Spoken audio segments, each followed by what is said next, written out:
Hello y'all, today we'll be taking a look at the Tier 8 German Premium Battleship. Now this is not in the premium shop as far as I can tell, because actually I think it might be in the premium, I'm not too sure on that, but it was the Second Dockyard Event, and it was actually the better Dockyard Event in Puerto Rico. So yeah, this is the Tier 8 German pocket battleship Odin, and I would say the Odin is one of the better contenders for Tier 8 German battleships, because you have the TORPEDOS, and you have the Bismarck, and then you have the Odin. And the main selling point of the Odin is that unlike TORPEDOS, you have torpedoes, and unlike Bismarck, you have torpedoes, and you also have access to hydro, which is insane. And I think the trade-off here is the obvious 17,000. It's not even 17,000. It's almost. Let me calculate that. Yeah, it's 17,000 trade-off in HP, and yeah, you have less secondaries. Your guns aren't the standard 380mm German guns. They're actually 305mm. So they kind of act like the same guns on the you would find on the Aegir and the Alaska, except you don't have that insane accuracy. You still kind of possess the accuracy of a standard German battleship. And I can see here on the opening salvo right here, you can already see that that the accuracy is not that good, but it is surprisingly it is actually better than other German battleships, probably because of 305mm guns. Secondary batteries, you have a 11.6 kilometer range, so you technically do outrange the TORPEDOS and the Bismarck by 0.3 kilometers, and that is really good. You do have less secondaries though, but the firing angles are decent if you turn a bit of your side to the enemy, but they are not good at all while battle tanking, because only one of your secondary turns, which is the front one, or the back one, can fire when your battle or start tanking. So yeah. As far as tankiness compared to other German ships, I find the Odin is a lot more tankier up close and up on the bow too. Surprisingly, it is surprisingly more resilient to HE spam than I would say the Bismarck or the TORPEDOS, which do have higher amounts of superstructure here. I am running with the Legions on this ship, and another thing about the guns is that 305mm guns tend to overpen a lot less. When you play TORPEDOS or Bismarck, a lot of the struggles you play as in German battleships are a ton of overpens on enemy ships. Even if they're showing perfect broadside and you manage to land a lucky hit on them, you'll still get a ton of overpens, which doesn't make sense. But as for the Odin, your shells do seem to have a smaller fuse time, so they do arm inside the ship and actually pen them. So right now, me and my division mate, Bismarck back there, and kind of opted to go for a push, because I know going to sea is basically like just sitting behind an island camping, wondering who's going to pop out their heads first. As you can see, our sea flank's already kind of collapsing because we do not have any support there whatsoever. All of our cruisers have fled to the side, and our two battleships are basically facing up against a bunch of destroyers that they cannot see, and so on. So yeah, I don't have advanced manual secondaries on Legions yet, so my secondary dispersion is pretty bad. As you can see, all my shells are just basically straddling the enemy Odin, and he is chunking me pretty well right now. Lucky for me, I do have my division mate on the Bismarck, Mr. Bobman, there, and he is able to chip in with the secondaries. As you can see, that Odin is melting pretty quickly from the amount of firepower we have, and I think he did make a big mistake of committing this huge broadside right here. So I am able to kind of chunk him there. Already, one of the biggest problems I see on this map so far, or in this match so far, is that we've completely kind of abandoned the sea flank. We left the gap there, so basically enemy destroyer and that cruiser right there, I'm not too sure what that cruiser is, can just sneak right past and cut our entire team in half. So if we're all going to commit to a push at A, we have to full send it. The secondaries are going off on the Hipper, because they actually have the 11.6 range. Instead of not using manual, they can target whatever they want. The Odin is going to go down. Surprisingly though, one of his secondaries do hit me around right here and causes a fire on me. Where is that? There's the fire on me. So I'm I actually use my damage control here because I know he's going to die and I don't want to take too much fire damage. One thing about the Odin is its HP pool is significantly lower than other tier 8 battleships, so your tanking ability is not good when it comes to eating full pens, because this ship will absolutely melt when under intense fire. Not from the HE shells penetrating you, but from just the fires. I do decide to turn in this way over here because the Massachusetts is giving a fair bit of broadside. I'm using the island to my right. As you can see, I'm using it sort of as a shield, so I don't have to get targeted by the North Carolina or the Trento. And right now we're just going to get some juicy hits. Right there, aiming for the upper belt, we do get some good pens on the Massachusetts. Secondary dispersion is very questionable, as you can see, but we do manage to land a few decent hits in here or there. Right here, if you notice the mini-map right there, you can see that there is a hipper behind the island right there on my right that I did not notice. I kind of pushed a bit too far in. And as we know, German cruisers' AP DPM, damage per minute, is ridiculously high. And see, he can take about 5,000, almost 5,000 HP off of me right here. I'm surprised that the hipper didn't stay there in that position more longer, because he definitely could have chunked me for more than that. Luckily though, he does turn by the island. I do decide to turn in over here because I see that my division mate is trying to back out of this position. As you can see here, we do have a unique opportunity to actually move into B because no one is there except for that hipper. So I tell him, let's push, we might be able to cut off the enemy. Our team is basically just capping right here, and if we don't push, we're gonna lose. I ask our Vestros to spot because all he's doing is just sitting behind the island right there and he's not really doing much as a destroyer. Lucky for us, our carrier is actually doing a good job at holding them back on that flank. I see the hipper, take a pretty good chunk of hit out of him. Enemy rocket bombers are coming in. I'm also kind of slowing down my speed here because I am anticipating the hipper to launch torps. His 6-kilometer torps can probably definitely will hurt me.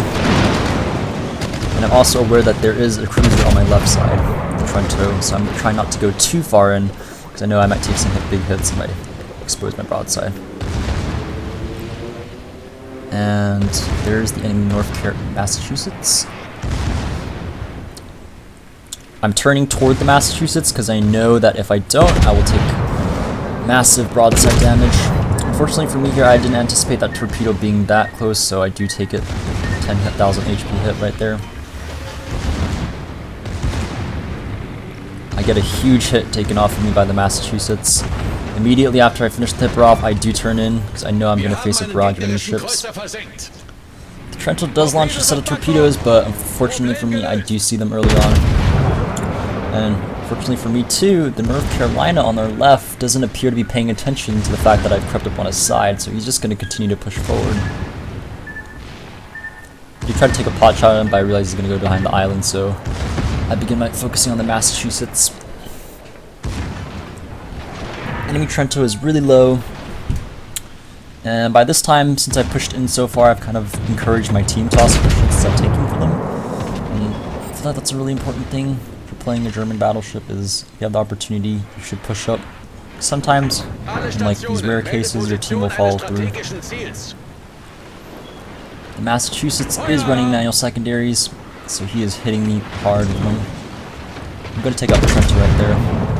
At this point, my division mate tells me to step back for a bit and basically allow him to tank because he has almost 4 times as much HP as I do. I pop my last heal right here to counteract the fire. As you see, I'm a bit hesitant to fire right now because if I do, he's in my way. I will damage him.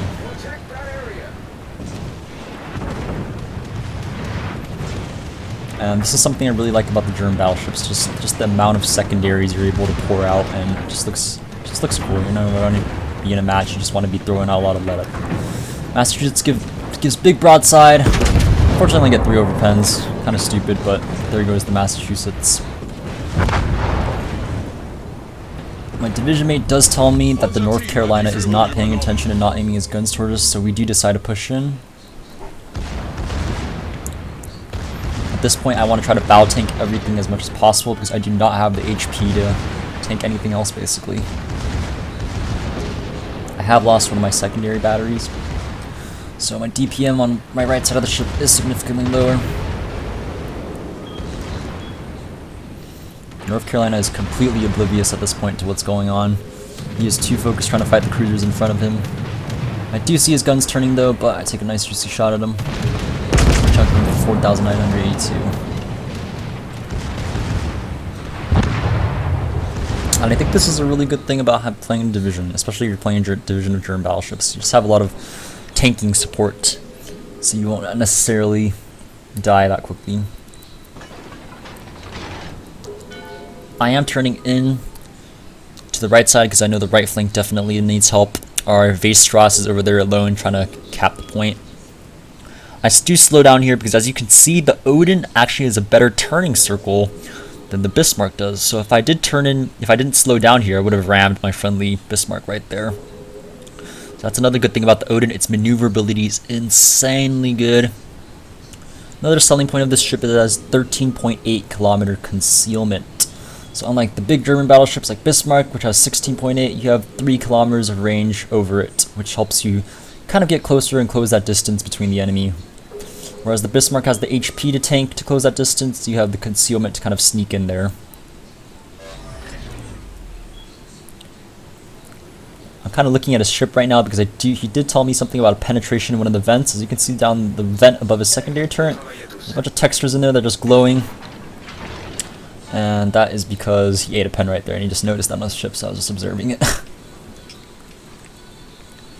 Luckily for us, the enemy carrier hasn't been that much of a hassle this game because it's tier 6 and I doubt it would like to attack us, would rather attack other juicier targets. The enemy Tirpitz is almost full health, surprisingly. I don't think he's really done much this entire game, maybe. But we are going to intercept them. Our VIII is under a large amount of pressure to basically cap that point and defend against the Tirpitz and the planes, but he's going to go down soon because he's just getting perma-spotted.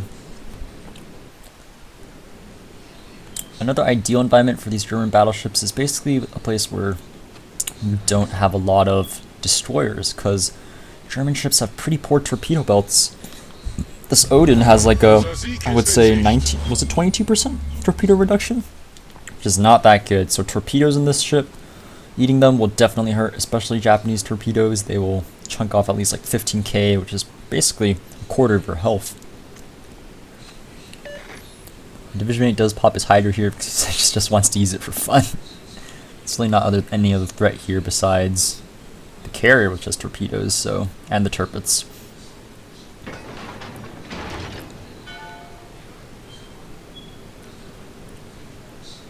As you can see over there, the Fuso is firing at our VIII, and he is smart because he's firing HE. That's actually pretty good. I see the Tirpitz over here, so I do take a pot shot at him.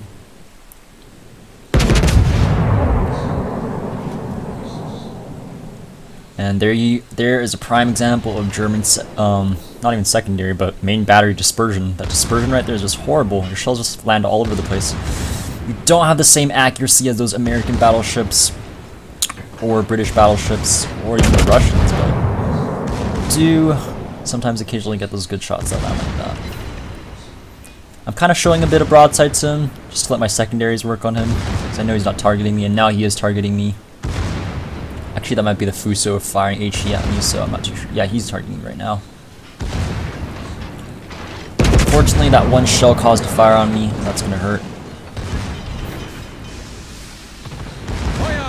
At this point, I'm turning my bow in toward him. Attempt to tank some of this damage. As you can see, my bow is completely saturated, so those secondaries of his aren't really doing much. Aiming for that upper belt over there to get that juicy pen damage in. His secondaries are kind of ripping me up. There's another HE salve from this Fuso, and that is going to be the death of me because before I could do anything else, I do get shut down by the Tirpitz. If I was able to get that last salvo off, I think I would have sunk the Tirpitz, but luckily my division mate, Mr. Boobman, charges and finishes off the secondaries. He is going full in on the Fuso right now.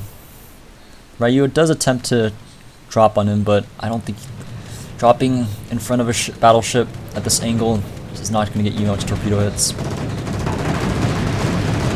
Mr. Boomman does take one. It's such an insignificant amount at this point. Catapult fighters do go in and shoot down a lot of those fighters. To the people who say catapult fighters are useless, they're actually pretty good. Ryu messes up his last drop, completely foils it, and just drops in the wrong direction. I'm just zooming in right now because I just like to see the secondary batteries go off, and Mr. Bootman is charging the Fuso very aggressively.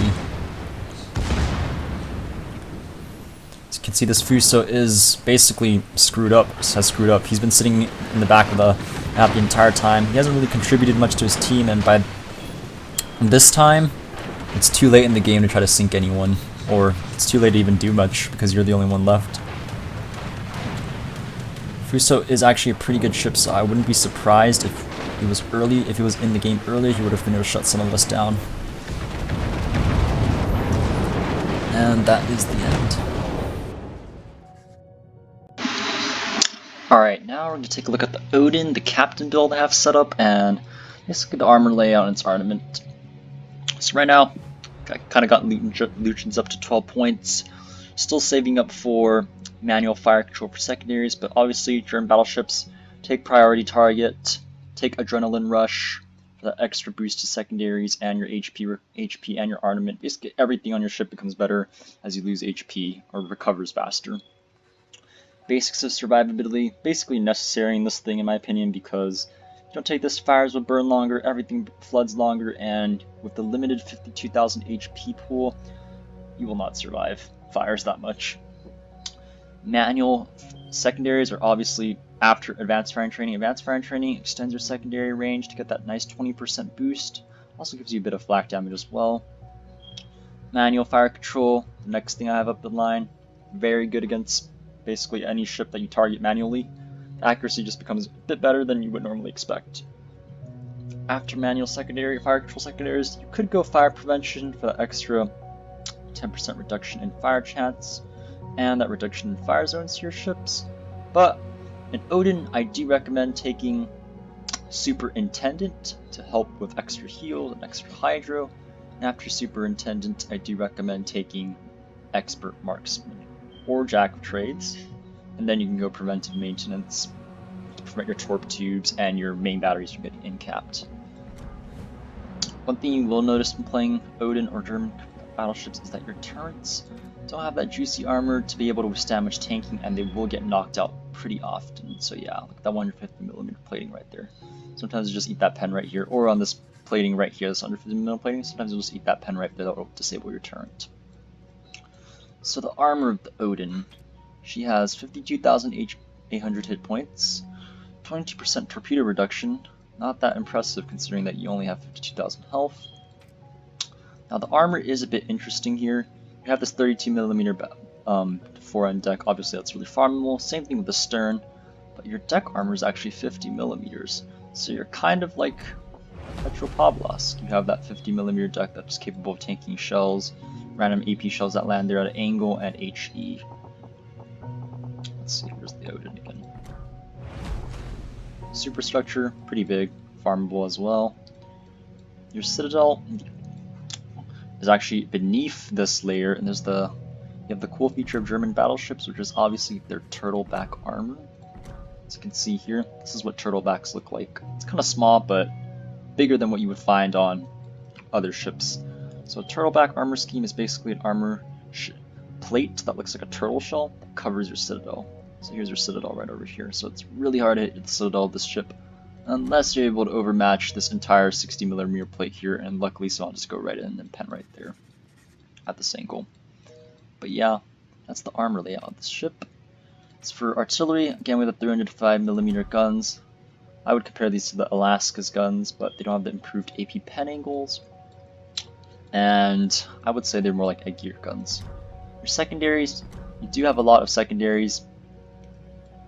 By a lot, I mean 10 on each side, 10 barrels on each side, I would say. Sorry. Yeah, 10 barrels on each side. Unfortunately, only a few of them are 150 millimeters, so you won't be able to pen that much, but you will start a lot of fires. 150 millimeters are able to pen 30 millimeters of armor, and 105 millimeters are able to pen 32 millimeters of armor. Actually, wait, this 120 is actually better than the 125s. 105s. Interesting. Let's compare it to the Tirpitz. Oh, yeah, you're actually better than the Tirpitz, because the Tirpitz has 105 millimeters, whereas you have 128 millimeters. Oh, so that was a bit wrong. Yeah, you do have better penetration than the Tirpitz does on your secondaries. And 32 millimeters is enough to pen most battleship superstructure, and even decks too, especially like Colorado, 32 millimeter deck. Your secondaries will have no problem penning them. Anything with 32 millimeter bow or stern, no problem penning them. Another cool feature, torpedo tubes. You have two on each, 2x4, one on each side, and they're actually a bit more protected than the Tirpitz's torpedoes, because as you can see, there's a little iron belts around it to protect it from being destroyed by HE spam. Your A is actually, I would say, better than you would find on the Bismarck and the Tirpitz. You have a 6-kilometer range, and continuous is not so good. Your medium range is pretty good, your short range not that good, but other than that, it's just like standard German AA. Maneuverability, a term is better than the Tirpitz. It has 790mm returning circle. Or the Tirpitz, which is an 850mm returning circle, so you will be able to dodge a bit easier. Concealment, and I think this is one of the big selling points of this. You can also use this major 13.4 kilometer concealment to sneak up and close the distance on enemies instead of using that limited HP you have to tank all the way to that range where you can use your secondaries, your guns, and your torpedoes. So yeah, as for equipment, obviously auxiliary armaments mod 1, just to increase your secondary survivability. Damage control system, probably better than engine room protection because you do not want to be on fire in this ship for long. Secondary mod, decrease the range and accuracy. Damage control 2, just to get the extra protection from fire and flooding. And I've actually opted to run concealment on this ship because it's actually viable. You can drop your concealment down to 13.4, even like 12 point something if you run the actual captain perk over here. Yeah, if the Odin is ever to come out in the shop, and I recommend it, yeah, probably. It's actually a pretty decent tier 8 premium. It has everything every German battleship wants. It has torpedoes, it has hydro, the option of catapult fighter and spotter, and you have the heal too. Only cons of this ship I would say is the main guns are kind of troll in the sense that the dispersion is kind of bad at times, and your 52,800 HP pool does not allow you to withstand significant HE spam or torpedo spam. So yeah, that is the Odin for you. Thanks for watching.